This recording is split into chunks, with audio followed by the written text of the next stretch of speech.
हमने बात की थी हीट इंजन की, और हीट इंजन में हमने क्या देखा कि हीट एनर्जी का यूज करके कैसे वो मैकेनिकल एनर्जी में, मतलब हीट एनर्जी को मैकेनिकल एनर्जी में काम कर कन्वर्ट करता है। तो हमने यहाँ से देखा कि एक सोर्स होता है हमारे पास जिसका टेम्परेचर T1 माना, एक working substance you can say engine होता है हमारे पास, और एक सिंक होता है जिसका टेम्परेचर अपन T2 मानते हैं। यहाँ से ये हीट लेगा Q1, उसमें से कुछ हीट का ये यूज करता है वर्क डन करने के लिए, और कुछ हीट ये इजेक्ट कर देता है Q2। अब जो ये Q2 हीट रिलीज की, इसका कोई हमारे लिए यूज है नहीं। जैसे कि अगर हम देखें इनिशियली जब सुबह के टाइम में गाड़ी ऑन करते हो तो ये इंजन एकदम और सराउंडिंग का टेम्परेचर बिल्कुल नॉर्मल रहता है ना, बट कुछ टाइम के बाद इंजन गर्म होना स्टार्ट हो जाता है। अब गर्म हो रहा है तो जाहिर बात है कुछ ना कुछ हीट रेडिएट आउट हो रही है। अब इंजन के गर्म होने से उस हीट को, जो जिस हीट ने इंजन को गर्म किया, उसका हमारे तुम्हारे लिए कोई फायदा? हमारे लिए तो फायदा जब इंजन चलेगा तो जो फ्यूल कंजप्शन हो रहा है उसकी एफिशिएंसी, जो ये हीट रेडिएट आउट हो रही है, ये भी तो फ्यूल कंजप्शन के कारण ही हो रही है, तो उसका हमारे लिए कोई यूज, तो वो हमारा लॉस ज्यादा है, दैट इज Q2। तो वर्क डन में कितनी हीट कंज्यूम हुई? Q1 minus Q2। तो जो एफिशिएंसी का फॉर्मूला होता है बाबा, दैट इज वर्क डन कितना किया, कितनी हीट हमने उसको सप्लाई की। तो वर्क डन का फॉर्मूला इसकी टर्म्स में लिखना चाहिए, तो Q1 minus Q2 bye Q1 into 100, ये परसेंटेज निकालना है तो आपको। तो यहाँ से एफिशिएंसी का formula 1 minus Q2 bye Q1। अब ना बच्चों, एक हमारे साडी कार्नोट करके वो साइंटिस्ट थे जिन्होंने एक ना प्रैक्टिकल अप्रोच बनाई, एक आइडियल सिस्टम, आइडियल इंजन मतलब आइडियल सिस्टम बनाया। जैसे आप लोगों ने गाड़ी में सुना होगा 4 स्ट्रोक्स इंजन, 3 स्ट्रोक्स इंजन, है ना। तो उन्होंने ऐसे ही हमारे पास एक थ्योरेटिकल इंजन बनाया, बेसिकली साइकिल बनाई, जिसकी एफिशिएंसी ये लगा लो कि आइडियल एफिशिएंसी मानी गई। तो आइडियली तो खैर हम कुछ भी चीज अचीव कर नहीं सकते, बट उन्होंने बोला कि अगर कोई भी सिस्टम आगे इन फ्यूचर जनरेशन में इन चीजों को फॉलो करेगा तो उसकी एफिशिएंसी कहीं ना कहीं मेरी एफिशिएंसी को पैरेलल आ सकती है। अब उन्होंने बड़ा सिंपल सा फंडा किया, मैं थोड़ा बहुत आइडिया दे सकता हूँ आपको। देखो, कार्नोट साइकिल बोल दो आप। इन्होंने क्या किया, एक वही सोर्स लिया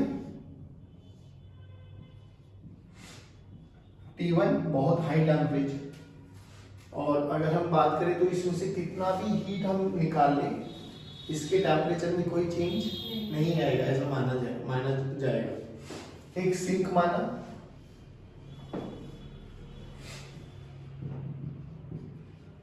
इसका टेम्परेचर T2, इसमें कितनी भी हीट दे दे इसका भी टेम्परेचर नहीं बढ़ने वाला। ये हाई हॉट मतलब बहुत गर्म है, ये बहुत ठंडा है, ऐसा। और एक इंसुलेटेड पैड माना, insulated stand you can say, this is insulated stand.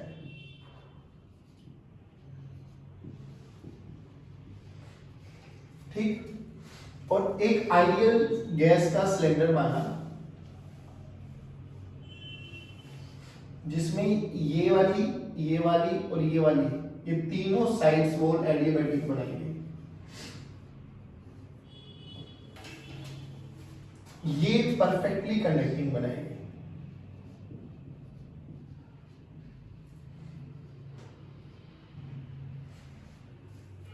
ठीक, ये कंडक्टिंग है, ये इंसुलेटेड है, ये भी कंडक्टिंग है। देखो अब क्या हुआ कि इनिशियली ऐसा समझ के चलो कि इनके ऊपर ना वेट्स रखे हुए हैं, ठीक है। जब इस सिलेंडर को यहाँ पे रखेंगे, ऑब्वियसली हीट तो लेगा, हीट लेगा तो वॉल्यूम एक्सपेंड करेगा, टेम्परेचर इंक्रीज करेगा। हमने क्या किया, इन वेट्स को धीरे धीरे स्लोली ये कार्य कर रहे हैं हम लोग, स्लोली इन वेट्स को रिमूव कर रहे हैं। तो वेट्स को रिमूव करें तो होगा क्या, देखो dq this is equal to du plus dw।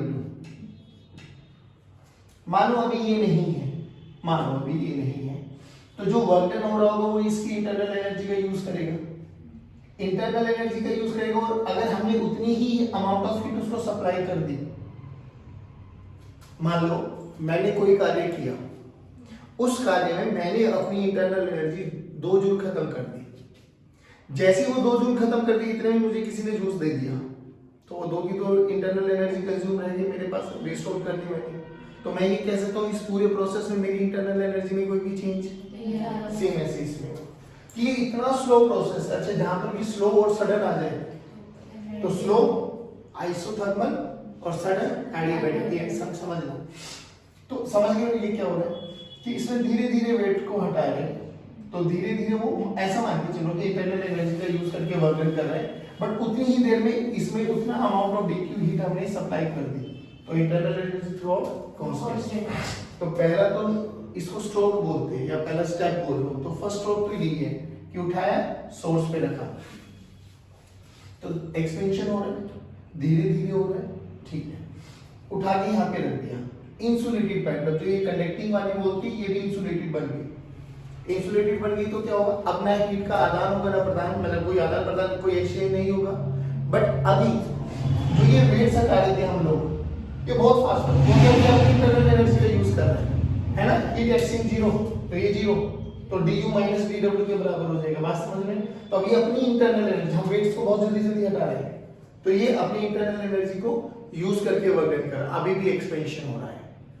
तो जब फर्स्ट यहाँ पे रखाया था तो आइसोथर्मल एक्सपेंशन होगा, उठा के यहाँ पे रख दिया सेकंड स्ट्रोक, तो एडियाबैटिक एक्सपेंशन होगा, उठा के यहाँ रखो और इसमें धीरे धीरे वेट बढ़ाते चले जाओ, तो कंप्रेशन होगा, कंप्रेशन होगा होगा सेम वही धीरे धीरे, कि जब तक इसका टेम्परेचर T2 के बराबर ना आ जाए, इसको कंप्रेस करते चले जाओ, ठीक है।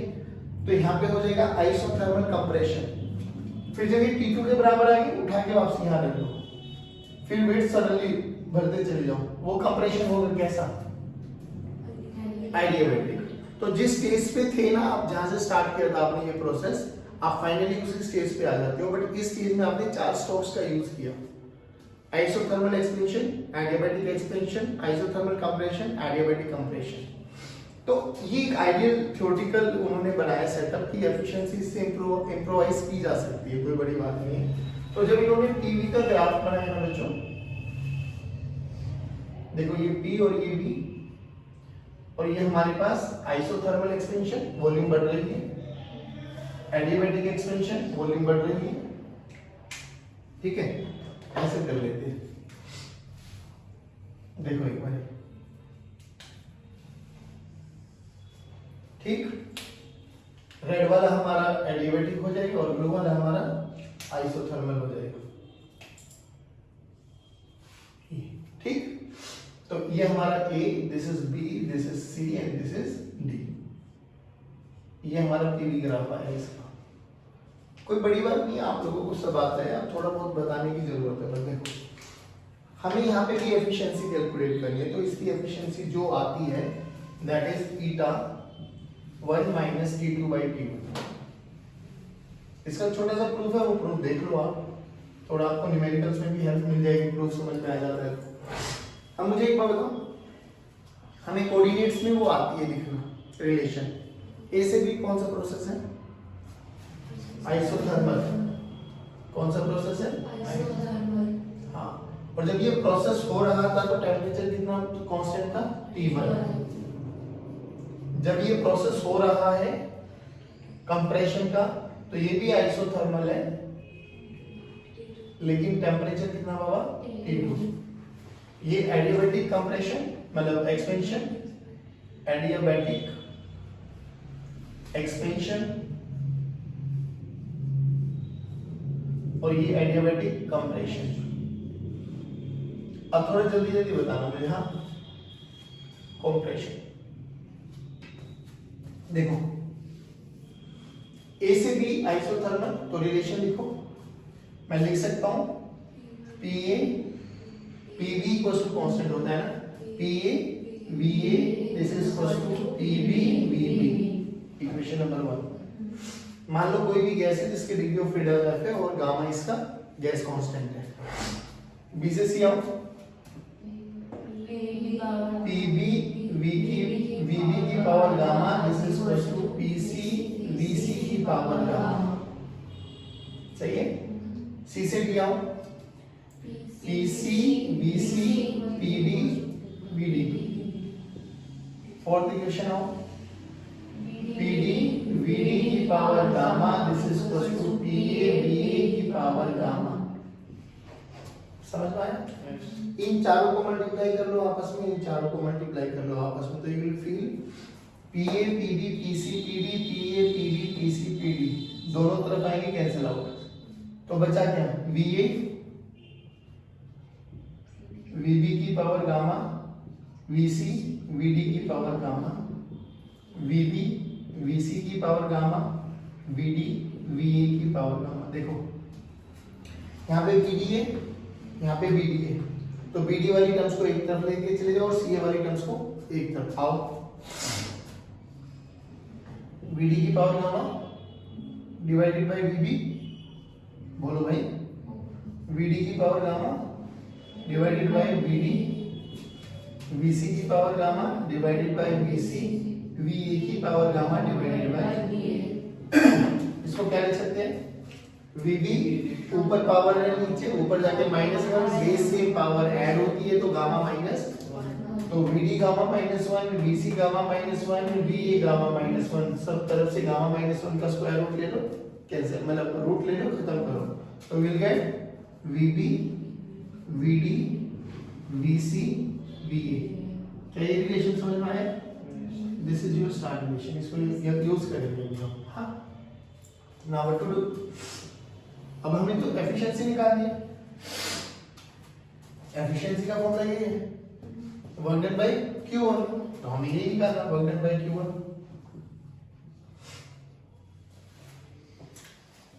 इसका वर्क डन W1, इसका work done W2, W3, W4, सबका वर्क डन निकाल लो, सबको ऐड कर दो, वो तो टोटल वर्क डन हो जाएगा। कितना हीट दिया? अब हीट गिवन कौन सा लेंगे बच्चों? जो पॉजिटिव रहेगा, जो नेगेटिव आ गया वो हीट इजेक्ट गई है, उसका हमारे लिए कोई रोल। तो जल्दी बोलो, ए से भी वर्क डन, अरे वर्क डन ए भी, हाँ बोलो, nRT1, टेम्परेचर T1 है वहां पे, natural log of VB by VA, ऐसे मत करो यार। WBC बोलो, 1/1 minus gamma P final B final minus P initial B initial, यानी PC VC minus PB AB VB। ठीक है, यहाँ पे आओ, WCD nRT2 natural log of VD by VC। सही है बाबा? Work done from D to A देखो, PA VA minus CD VD। अब नाउ इन दो इक्वेशंस को चेक करो। देखो PA VA को क्या लिख सकते हैं? PB VB। ध्यान से देखो, वहां पे माइनस PB VB है, यहाँ पे PB VB है। रुको तो सही, कि PC VC है, तो ध्यान से देखो PC VC PD VD के बराबर है, तो इन दोनों को ऐड करेंगे तो वर्क डन 0 नहीं आया, तो बचा क्या? ये वाला और, तो टोटल वर्क डन तो हमें समझ में आ गया, तो टोटल वर्क डन का फॉर्मूला लिख लो, nRT1 natural log of VB by VA plus nRT2 natural log of VC VD by divided by Q। अभी Q कैलकुलेट करना है। वैसे तो हमें समझ में आ रहा है कि इस प्रोसेस में हीट ली है, इस प्रोसेस में हीट दी है ना? यही तो हो रहा था कंप्रेशन। वैसे यहां से भी पता लगेगा, देखो कैसे। मुझे इतना बताओ, छोटी सी बात पूछूं मैं अगर आपसे, मेरे पास natural log of x by y है, क्या मैं इसको ऐसे लिख सकता हूं? Log of y by x की पावर माइनस, पावर में माइनस आगे आ जाएगा, तो क्या मैं इसको ऐसे भी लिख सकता हूं? Minus natural log of y by x लिख सकता हूं। ध्यान से देखिए इसको मैं क्या करूं, इसको मैं लिख सकता हूं क्या, nRT2 natural log of Vc by Vd की पावर -1। क्या इसको मैं और भी लिख सकता हूं, nRT2 minus of log of Vc by Vd। ठीक है, ध्यान से देख Vc बाय Vd क्या है, यहां से निकालो। Vc by Vd is nothing but Vb by Vd। Vc by Vd is nothing but Vb by Va। तो देख ऊपर Vb बाय Va पॉजिटिव आ रहा है, यहाँ पे Vb बाय Va नेगेटिव आ रहा है, तो this is -nRT2 natural log of Vb by Va। पूरी तरह समझ में आया? तो हीट में कौन सा यूज आएगा, ये पॉजिटिव और ये कंपैरिजन तभी तो करेंगे ना जब सब कुछ सेम आएगा। तो ये पॉजिटिव आ रहा है, तो यहाँ पे हीट की जगह इस वाली वैल्यू को रखो। तो हीट का फॉर्मूला हमने क्या रखा, इधर देख लेते हैं ना, डायरेक्ट रखो यहाँ पे nRT1 natural log of Vb by Va। ठीक है, अब देखो इसको तो मैं ये लिख ही सकता हूँ -nRT2 natural log of Vb by Va। इसको देखो क्या है, nRT1 natural log of Vb by Va। अब इसको देखो इस वाली को, ये तो है, उठा के ये रख दो, -nRT2 natural log of Vb by Va divided by nRT1 log of Vb by Va। देखो यहां से तो ये पूरी टर्म खत्म, यहां से nR log of Vb by Va खत्म, तो वहां पे क्या बचा, यहां तो बचा 1, वहां पे बचा T2 माइनस T1। नहीं आया बच्चों, ये एफिशिएंसी का फॉर्मूला आ गया कार्नोट साइकिल। इन दोनों एफिशिएंसी को कंपेयर करो इस वाली, तो 1 minus Q2 bye Q1, 1 minus T2 bye, ये हमारी हीट इंजन की एफिशिएंसी वो कार्नोट की है। अगर हम उसी प्रोसेस से चले तो दोनों एफिशिएंसी मैच कर सकती है।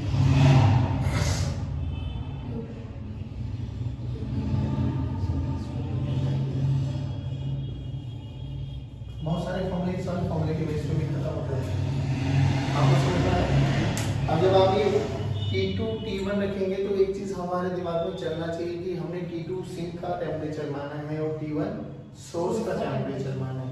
तो कई बार वो क्वेश्चन में सोर्स और सिंक मेंशन करेंगे, हॉट रिजर्वॉयर्स मेंशन करेंगे, कोल्ड रिजर्वॉयर्स मेंशन करेंगे, तो समझ लेना हॉट ये है कि T1 is greater than T2, T1 is greater than. तो इन क्वेश्चंस को करने में कुछ अप्रोच लगेगी, बहुत बेसिक से क्वेश्चंस होते हैं। क्या ये चीजें समझ में आए? This is all about your thermodynamics. चलिए, जय हिंद, जय भारत।